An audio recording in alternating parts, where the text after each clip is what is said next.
When I was a child, my name was Chip, and I used to play with light brights and speak in spells. Today, my name is Tao, and I play with ChatGPT and NotebookLM. Welcome back to Beyond the Mirror of the Neural Dharma's Eye. So welcome to Beyond the Mirror of the Neural Dharma's Eye.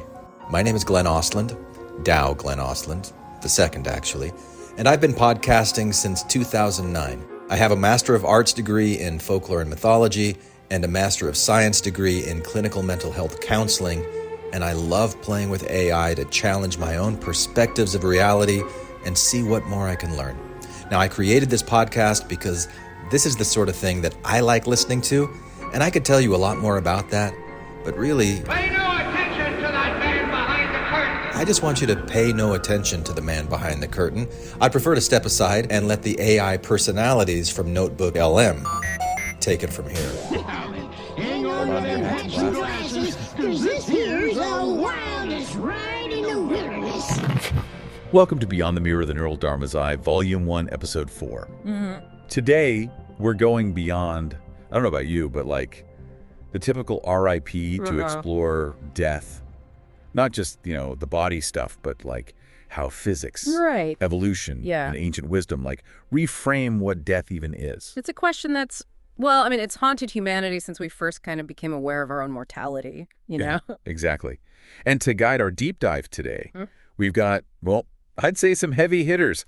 We've got Donald Hoffman arguing that our reality might be, well, a total illusion. That's a big one. We've got physicist Brian Greene, who's looking at death through, the laws of the universe and the Kyballion, Oh, nice. which is, this ancient text with, I think, some surprisingly modern takes on life and death and, everything in between. What I think is fascinating is how each perspective, it challenges this assumption that death is simply an ending.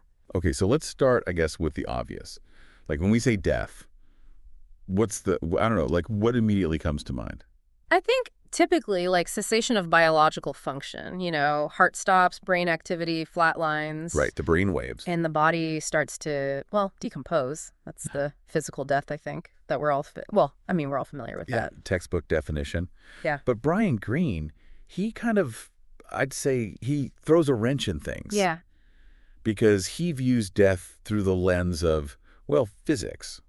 And it's not about, ceasing to exist, but like changing form. Precisely. Yeah. Greene points out that, from a physics perspective, death is the disintegration of our organized system of atoms. Okay. But they don't just vanish. They kind of return to this cosmic soup and, become a part of something else. So it's less like, I don't know, like a light switch just turning off and more like, I don't know if you've ever watched like water evaporate. Oh, yeah. It's still there. Yeah. Just in a different form. Yeah. That's I'd say a brilliant analogy. The particles that make us up, they continue to exist. They're governed by the same, universal laws, just not as well us anymore. It's a pretty wild thought. Yeah. But it raises, I think, like a huge question.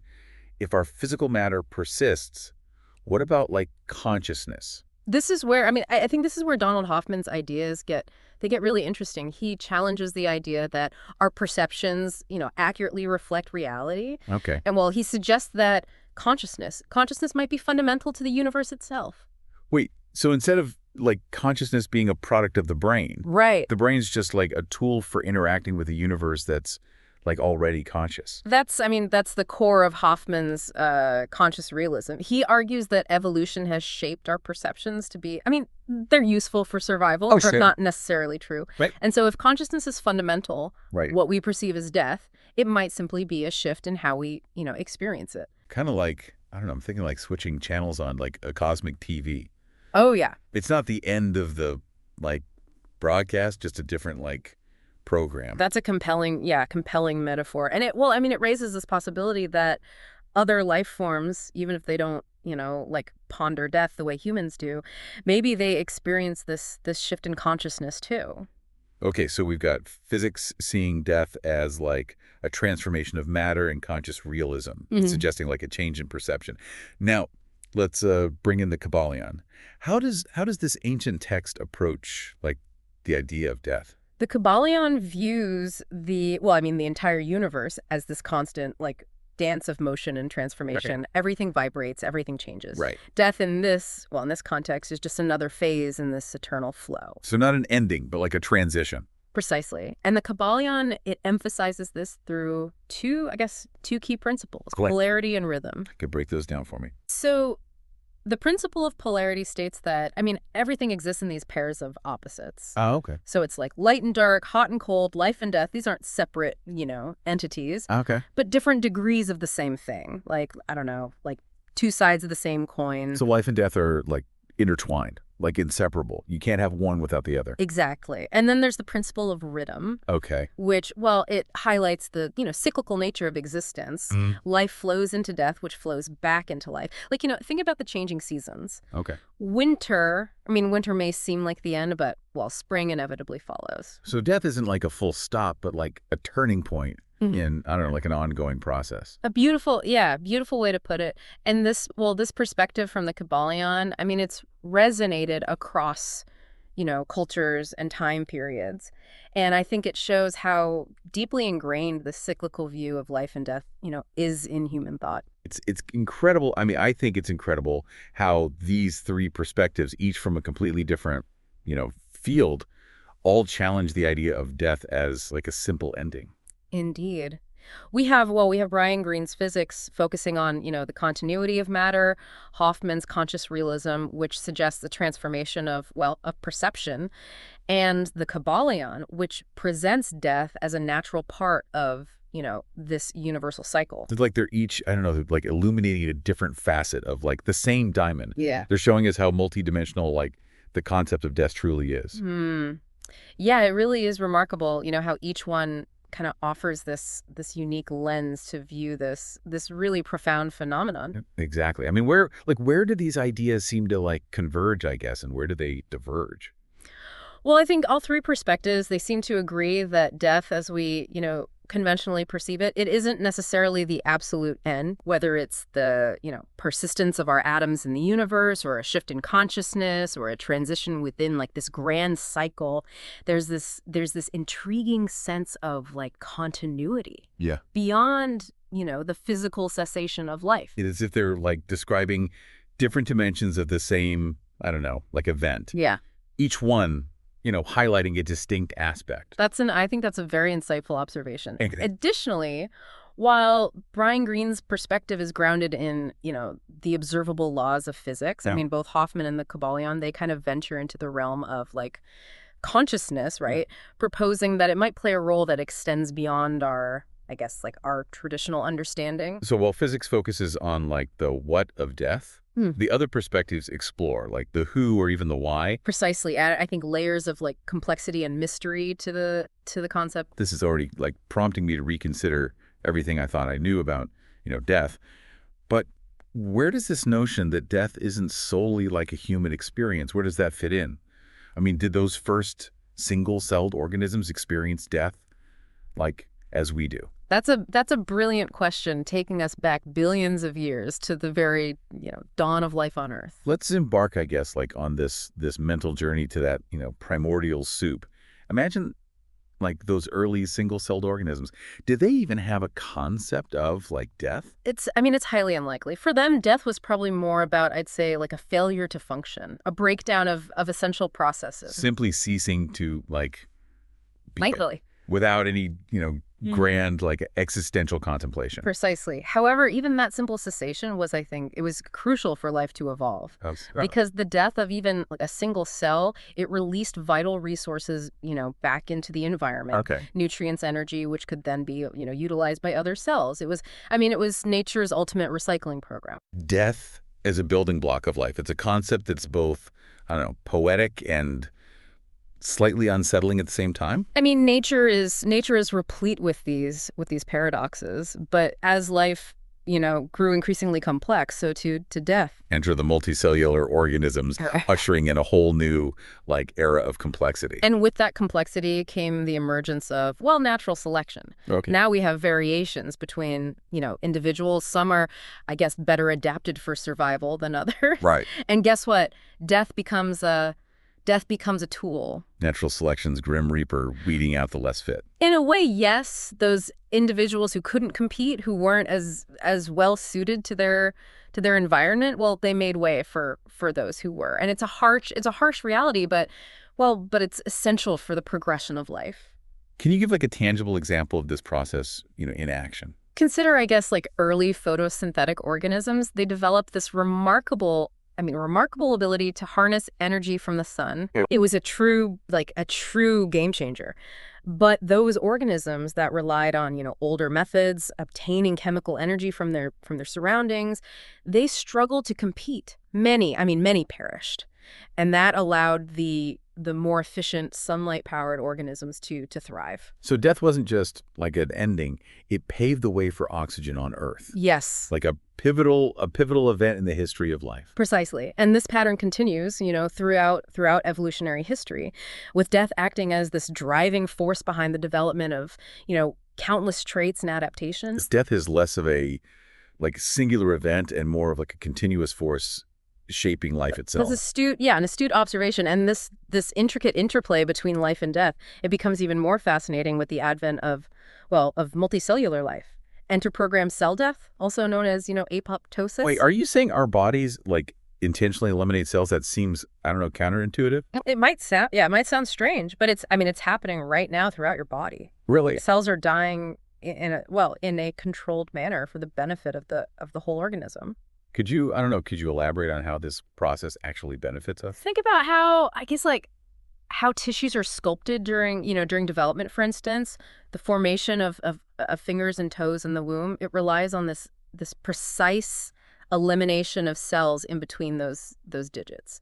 Or consider how your body eliminates, damaged cells that could potentially become cancerous. Right. That's apoptosis in action. It's a built-in system of renewal and protection, ensuring the overall health and well-being of the organism. So death isn't just the cessation of a lifespan. It's intricately woven into the very fabric of life itself. Beautifully put. And this realization leads us to another captivating question. Yeah. How has death shaped the behavior of living organisms, over time? That's a fascinating thought. We discussed how single-celled organisms, they simply cease to function. Right. But what transpires when we introduce more complex systems like nervous systems and social structures. Yeah. Did the emergence of these systems change how life interacted with death? It's captivating to consider how awareness of death, or at least a response to it, how that has evolved over time. I mean, for many early creatures, death was likely still a largely unconscious event. Right. But as brains developed and social groups became more intricate, we begin to observe these behaviors that hint at an understanding of death, or at the very least a reaction to it. I'm intrigued. Could you share, some examples of these behaviors? Take elephants, for instance. They've been known to display what appears to be, mourning behavior. Researchers have observed elephants touching the bones of deceased herd members, or, lingering around their bodies for extended periods. That's both heartbreaking and amazing. It's like they recognize the absence of their companion, and they're grappling with that loss. Precisely. And certain primates, they also exhibit behaviors suggesting an awareness of death. Like what? Distress calls when a group member dies, noticeable shifts in social dynamics. These are all clues that death is more than just, this biological event for these animals. So even without a human comprehension of what death is, it still profoundly impacts their lives and behaviors. Absolutely. Now, when we turn our attention to humans, that awareness of death is, it's amplified significantly.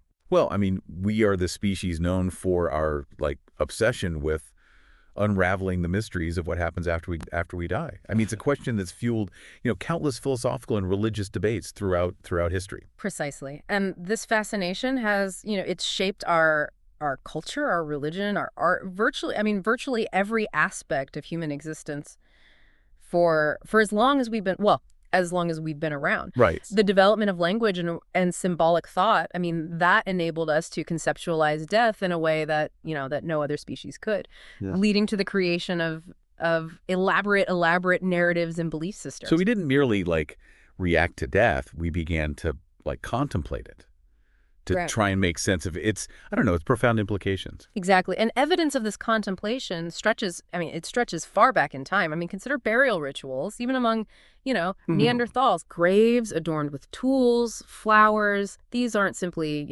practical measures. I think they suggest a belief in an afterlife, or at the very least, like a profound reverence for the dead. It's as if we've always known, like deep within our core, that death is more than just the lights going out. It's a mystery that demands our attention, our exploration, our attempts to find meaning within its enigmatic embrace. And that awareness has driven us to create, stories, rituals, entire belief systems, all striving to answer these fundamental questions, right? What is death? Where do we go? Is there something more? So in a way, death is responsible for some of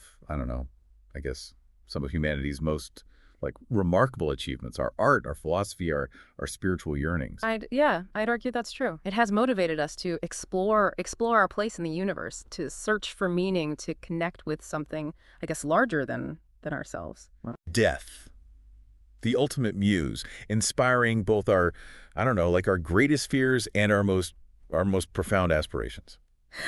Okay, but like beyond the philosophical implications, how has death concretely shaped our evolution as a species? Oh, in countless ways. It's been a driving force behind so many of the traits we observe, today. Remember natural selection. Yeah. It's all about which individuals survive long enough to reproduce, and death is the ultimate eliminator in this grand game of survival. Right. The less fit individuals, those who struggle to adapt to their environments, they're less likely to survive and pass on their genes.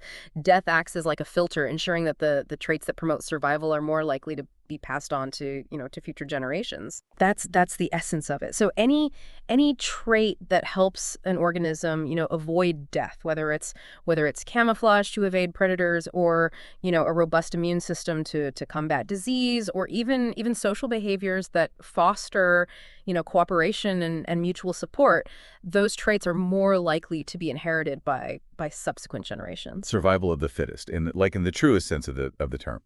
Could you provide like a compelling example of this process, in action? Certainly. One classic example is the evolution of humans' ability to digest lactose. Okay. The sugar found in milk. Ah, yes, the milk drinking superpower. Exactly. Oh, wasn't that the result of a mutation? It was indeed. Originally, humans, like most mammals, they lost the ability to digest lactose after infancy. But then, in certain populations, a mutation arose, a mutation that allowed individuals to continue digesting milk into adulthood. And I'm assuming this mutation occurred in groups that had like domesticated animals and relied on milk as a significant food source. Precisely. Those individuals who couldn't digest milk, they were at a distinct disadvantage. They might, experience digestive issues, suffer from malnutrition, be less likely to survive and reproduce. But those with the mutation, they had access to a valuable and readily available source of nutrition.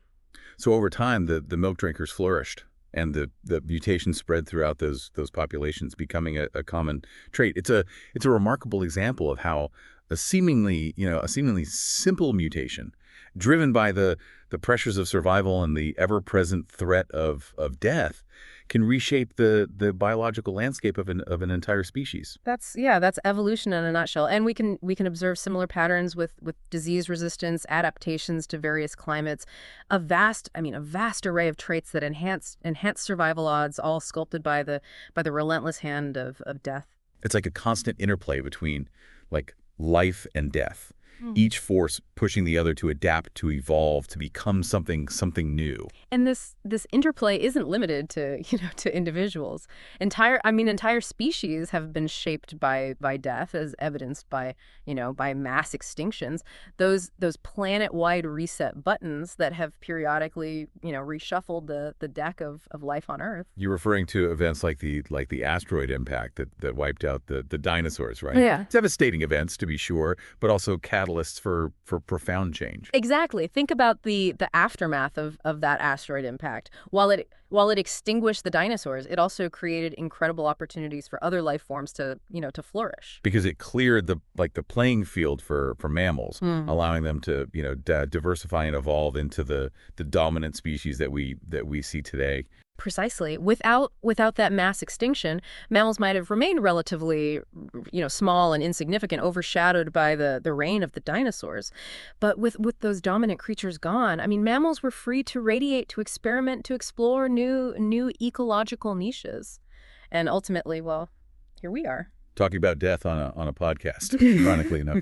So in a strange twist of fate, we owe our very existence to death, to those events that cleared the path for our lineage to thrive. We do. It's not just, an ending. It's a catalyst for change. Yeah. A force that has sculpted life on this planet from its very beginning, shaping everything from the tiniest microorganisms to the vast diversity of species we see today. This conversation is already prompting me to reconsider my entire perspective on death. Yeah. It's not this ominous endpoint, but rather an integral part of the grand tapestry of life. That's the power of perspective. But things become even more mind-boggling when we venture into the future. Okay. How will technology reshape our understanding of death, pushing the boundaries of what we thought was possible? Okay, now this is where things get, I think, like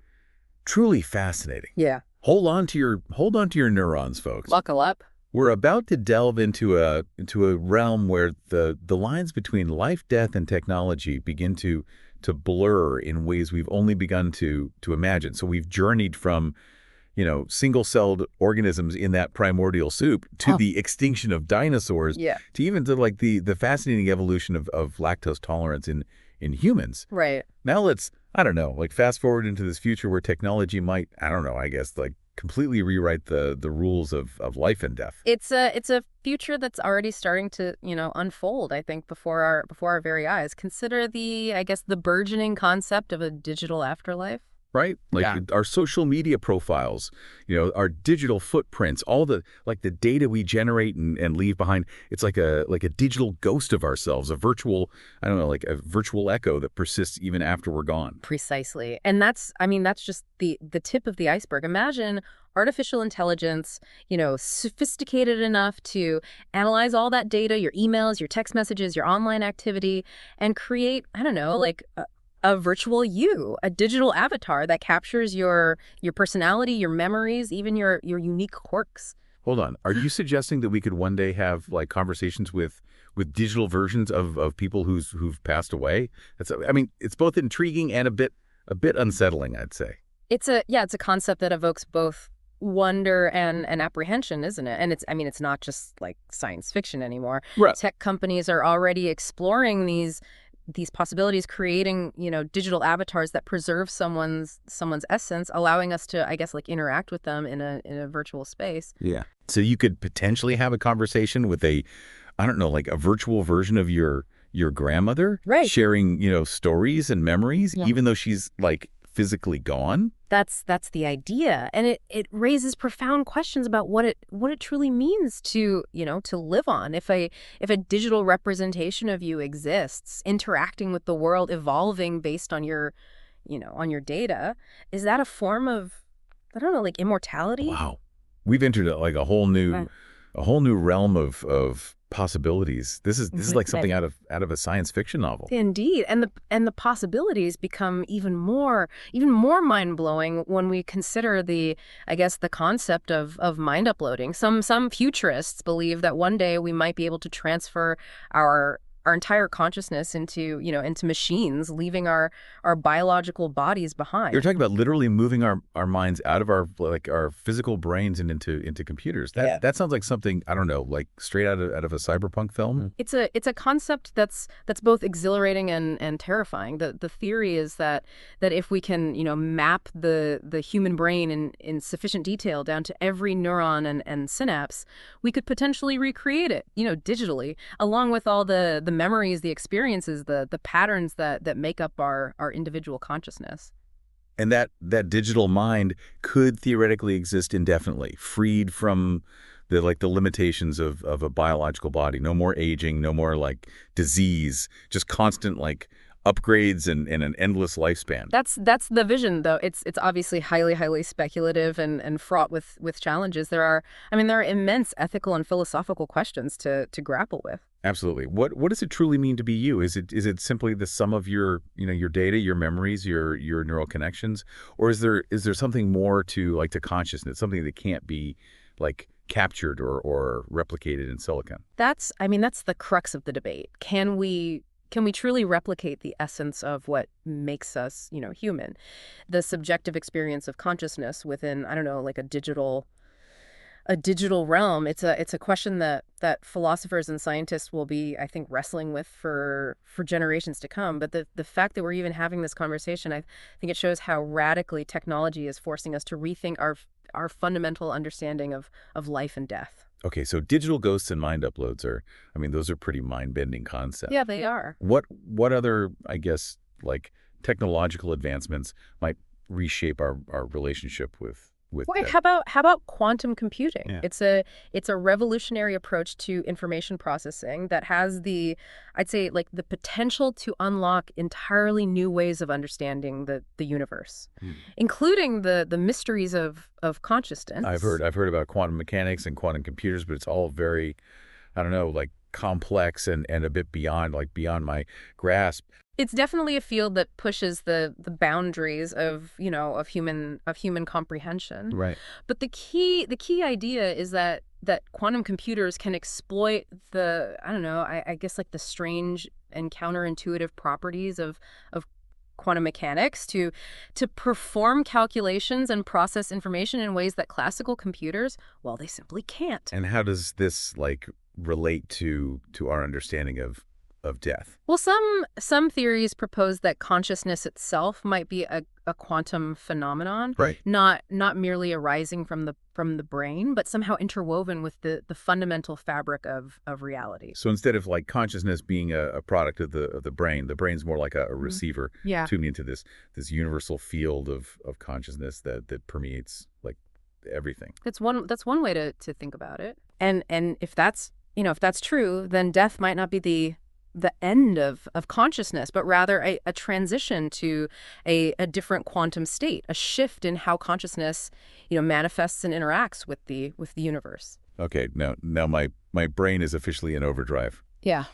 It's a fascinating idea though definitely a bit mind-boggling, to say the least. It is a concept that challenges our conventional notions of reality and the nature of existence itself. Sure. While quantum immortality is still very much in the realm of speculation, it's a tantalizing possibility that hints at the vast unexplored territories that lie beyond our current understanding. Let's bring it back down to earth for a moment. Okay. What about virtual reality? How could VR technology change our relationship with death? Virtual reality is already being used for a wide range of simulation, Yeah. from training pilots to treating phobias, and it's becoming increasingly immersive and realistic. So imagine using VR to experience in a safe and controlled environment what it might be like to die. You mean simulating near-death experiences, or even exploring, I don't know,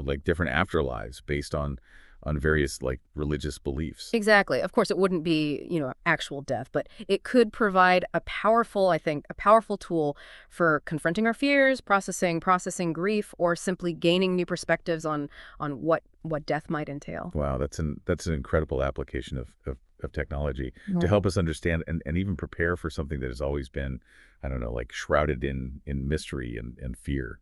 It is. And VR could also offer a way to, I guess, connect with loved ones who have passed away. Imagine visiting a virtual recreation of your childhood home and interacting with digital versions of your deceased grandparents, sharing stories and reminiscing about shared experiences. That's a heartwarming thought, though it also has a bit of a Black Mirror vibe to it. It's a double-edged sword for sure. All of these technologies, they raise profound ethical questions that we're only beginning to grapple with. Right, if we can digitally recreate people, Yeah. what what rights do those digital beings have? And if death becomes optional or something we can like delay indefinitely through technology, does that fundamentally change like the meaning of life itself? These are profound questions that will shape the future of our species. There are no easy answers, and the choices we make will have, far-reaching consequences. But the fact that we're asking these questions, I think it shows how radically technology is pushing us to reevaluate our most, I guess, like deeply held beliefs about life, death, and what it means to be human. Well, after this deep dive, it's safe to say that none of us will ever look at death the same way again. Right. It's not, simply an ending, but a complex, multifaceted phenomenon that intersects with physics and consciousness and evolution and technology in ways we're only beginning to understand. I wholeheartedly agree, and perhaps that's the most, I guess, valuable takeaway from our exploration, to approach death with a sense of curiosity, wonder, and a willingness to embrace the mysteries that lie beyond our current comprehension. That's a beautiful sentiment to conclude on. Thank you for listening to Beyond the Mirror of the Neural Dharma's Eye, Volume 1, Episode 4. Until next time, keep questioning, keep exploring, and keep diving deep.